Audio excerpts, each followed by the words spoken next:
انہوں نے 10 پلانٹس کا سولر سسٹم بنایا ہوا ہے. یہ it's not a small matter. ہم 8 پلانٹس پہ لے آئے نا پلوٹو کو مائنس کر کے, اور ہمیں پتہ ہے کہ جوپیٹر اور مارس کے بیچ میں ایک پلانٹ تھا جو اس وقت پھٹ چکا ہے, اس کی ڈبری ابھی بھی گھوم رہی ہے. سیٹرن کے رنگ بنائے ہوئے ہیں, سیٹرن کا نارتھ پول انہوں نے ہیکزاگونل ہی بنایا ہوا ہے. اور اگر فار ایگزامپل ٹیلیسکوپ ان کے پاس تھی بھی, وہ سمجھ لیں ان کے پاس سومیرینس کے پاس ٹیلیسکوپ تھی, سمجھ لیں, تو رنگس تو نظر آ جاتے ہیں کہ دنیا کی ایسی کوئی ٹیلیسکوپ نہیں ہے جو کہ کسی پلانٹ کا نارتھ پول دیکھ سکے. وہ پول دیکھنے کے لیے کسی کا وہاں پہ جانا ہی ضروری تھا. 1927 میں برٹش آرکیولوجسٹ لیونارڈ وولی کو عراق میں اعلیٰ درجے کی کھدائی کے دوران ایک قدیم ملکہ کی کھوپڑی برآمد ہوئی جس کا سر غیر معمولی طور پر اونچا تھا, جو اس بات کی طرف اشارہ دے رہی تھی کہ کبھی انسان کا ایکسٹرا ٹیریسٹریل مخلوقات کے ساتھ انٹریکشن تھا. اور سائنسدانوں کو اس طرح کی کھوپڑیاں صرف عراق سے نہیں بلکہ دنیا کے ہر بر اعظم سے برآمد ہوئیں, جس سے معلوم ہو رہا تھا کہ ان مخلوقات کا انسانوں سے بہت بڑے پیمانے پر انٹریکشن تھا. لیکن سوال یہ ہے کہ سائنسدانوں کو کیسے معلوم ہوا کہ یہ ایک ہائبرڈ مخلوق ہے, یعنی ایکسٹرا ٹیریسٹریل مخلوقات کے انٹریکشن سے پیدا ہونے والی انسانی نسل. دراصل سائنسدانوں نے اس کھوپڑی کی ہڈیوں کا جینیٹک ٹیسٹ کیا اور حیرت انگیز طور پر اس کے جینز میں وہ خصوصیات پائی گئیں جو اس دنیا کے انسانوں میں ہونا ممکن نہیں. یہ جینز دراصل انوناکی کے جینز کی طرف اشارہ کر رہی تھیں, اور ریسرچ کے ذریعے سائنسدانوں نے دکھایا کہ انوناکی کچھ اس طرح دکھتے ہوں گے. ان کے سر کی ہڈیاں کون شیپ کی ہیں, اور یہ کھوپڑی اصل انوناکی کی نہیں بلکہ ان کی ہائبرڈ مخلوق ہے. انوناکی کون ہیں یہ بہت تفصیل سے میں آگے چل کر آپ کو بتاؤں گا, اور آپ کو میں اسلامک پوائنٹ آف ویو سے بھی بتاؤں گا. اس کا نام ملکہ پوابی تھا اور یہ خاندان کی پہلی شہزادی یا پادریہ تھی. اس کا یہ اعلیٰ درجہ, یہ ہائی رینک, اس بات کا ثبوت دے رہا تھا کہ وہ انوناکی کے حکمرانوں کے بہت قریب تھی یا ان کی بہت خاص تھی. سائنسدان اس ملکہ کی کھوپڑی پر جتنی ریسرچ کر رہے ہیں اتنی نئی سے نئی حیرت انگیز باتیں سامنے آ رہی ہیں. سائنسدانوں کا ماننا ہے کہ یہ کھوپڑی انوناکی اور انسانوں کے درمیان دروازوں کی حیثیت رکھتی ہے جو ہمیں ان کی طاقت اور ان تک پہنچنے میں مدد دے سکتی ہے. میسوپوٹیمیا اور دنیا بھر سے ایسی کھوپڑیوں کا برآمد ہونا, پھر قدیم تہذیبوں کے صحیفوں میں مخلوقات کا آسمانوں سے اترنے کا ذکر ملنا, مثلاً سینٹرل امریکہ کے صحیفوں میں اڑنے والے فرشتوں کا ذکر ملتا ہے جو دوسری دنیاؤں سے آیا کرتے تھے, جن کو وہ انا سازی کہتے تھے, یعنی انوناکی سے ملتا جلتا نام.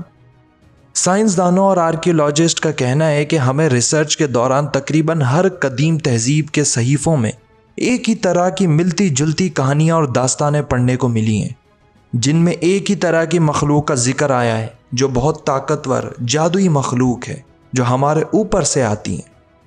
سائنسدان جو اب تک اس بات کو افسانوی کہانیاں سمجھتے تھے کہ آسمانوں سے بھی کوئی مخلوق زمین پر اترتی ہے, اب اس بات کو سچ ماننے پر مجبور ہیں. دنیا کے تمام بر اعظم جن کے درمیان فاصلہ دنیا کے ایک کونے سے دوسرے کونے تک کا ہے, ان سب کے صحیفوں میں ایک ہی طرح کی مخلوق کا ذکر ہونا, ایک ہی خیال ہونا کیسے ممکن ہے؟ سائنسدان کہتے ہیں کہ یہی بات آپ کو ماننے پر مجبور کرتی ہے کہ ایک زندگی تھی جو ستاروں کی دنیا سے آیا کرتی تھی. اب میں آپ کو انوناکی کے متعلق تفصیل سے بتاتا ہوں. یونانی زبان میں میسوپوٹیمیا کا مطلب ہے وہ زمینی خطہ جو 2 دریاؤں کے درمیان ہے, دجلہ اور فرات, جسے آج آپ عراق کے نام سے جانتے ہیں. اور ان ایکسٹرا ٹیریسٹریل بینگز کے سب سے زیادہ ٹریسز عراق سے برآمد ہوئے. میسوپوٹیمیا میں رہنے والے سمرا کے لوگ سب سے قدیم تہذیب سمجھی جاتی ہے جو تقریباً 3 سے 4 ہزار قبل مسیح پرانی ہے. یہ اپنی تحریریں مٹی اور پتھر کی اینٹوں پر لکھتے تھے جسے کنی فارم رائٹنگ کہتے ہیں. وہ لوگ گیلی مٹی پر تحریریں بناتے, پھر آگ کے ذریعے اسے سخت اور محفوظ بنایا جاتا تھا. یہ ایسا جدید طریقہ تھا جس سے تحریریں ہمیشہ کے لیے ان پر محفوظ ہو جاتی تھیں. یہ کنی فارم ٹیبلٹس ہزاروں کی تعداد میں برآمد ہوئے. سائنسدانوں کا کہنا ہے کہ ان ٹیبلٹس میں سے اکثریت پہ لکھے پیغامات کو سمجھنا ناممکن ہے. لیکن یہاں میں آپ کو ایک بات بتانا چاہوں گا.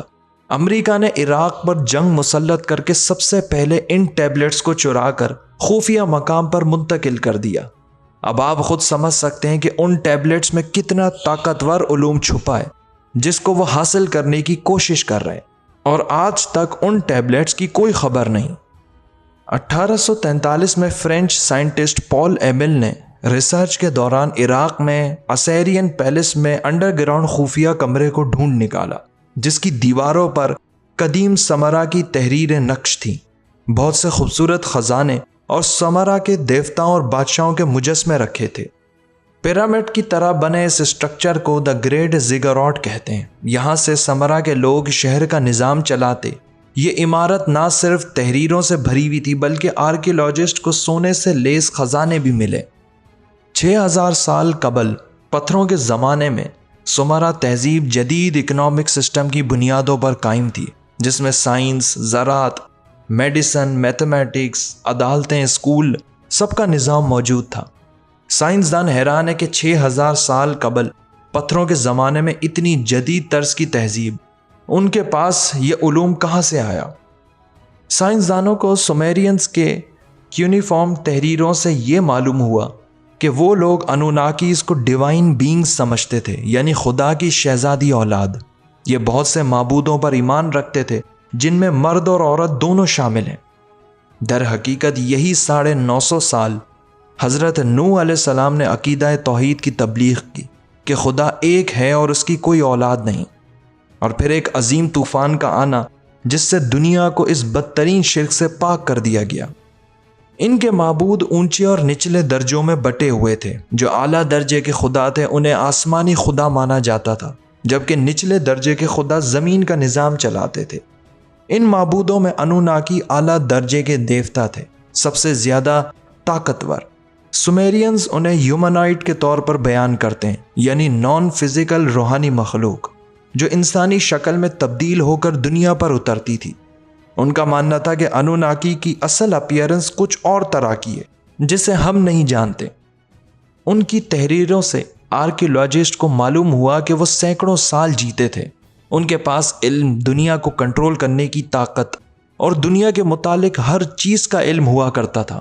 وہ انسانوں کو حکمت دینے اور ایک خصوصی مشن کے تحت زمین پر اترے تھے۔ یہ مخلوق کہاں سے آتی تھی، اس کے متعلق سائنسدان بڑی دلچسپ بات بتاتے ہیں۔ وہ کہتے ہیں کہ انوناکی زمین پر سونا اور دیگر معدنیات کی تلاش میں آئے تھے جو ان کے سیارے پر نایاب تھیں، لیکن زمین پر کثرت سے موجود ہیں۔ سائنسدانوں کا ماننا ہے کہ یہ ایکسٹرا ٹیریسٹریل بینگز مارس پر بھی اترا کرتے تھے، جب مارس بالکل زمین جیسا سازگار ماحول رکھتا تھا، جب اس کے دریاؤں میں پانی بہتا تھا، اور آج اس کا منہ بولتا ثبوت ناسا کا کیوریوسٹی روور ہے جو مارس پر انہی تہذیبوں کے نشانات کو تلاش کرنے کے لیے کام کر رہا ہے۔ سائنسدانوں کا ایسا بھی ماننا ہے کہ مریخ پر گیل کریٹر نامی سوکھی جھیل کا پانی دراصل انوناکی کے زیر استعمال تھا، اور اس سے بھی زیادہ وہ اس دلچسپ سوال کا جواب ڈھونڈ رہے ہیں کہ مریخ پر ایسا کیا ہوا کہ اس پر سے زندگی کا خاتمہ ہو گیا اور اس کا ماحول اور فضا دونوں ختم ہو گئے۔ کہیں مریخ کے سازگار ماحول کے خاتمے کے پیچھے انوناکی تو نہیں ہے؟ وہ سمجھتے ہیں کہ اگر یہ بات کسی طریقے سے ثابت ہو جائے تو ان مخلوقات کے وجود کا راز حقیقی معنوں میں واضح ہو جائے گا۔ زکریا سچن ایک مشہور مصنف اور سومیرین کلچر کے ریسرچر تھے۔ انہوں نے اس موضوع پر کئی کتابیں پبلش کی۔ ان کی کتابیں لاکھوں کی تعداد میں دنیا بھر میں فروخت ہوئیں اور 25 سے زائد زبانوں میں ان کا ترجمہ کیا گیا۔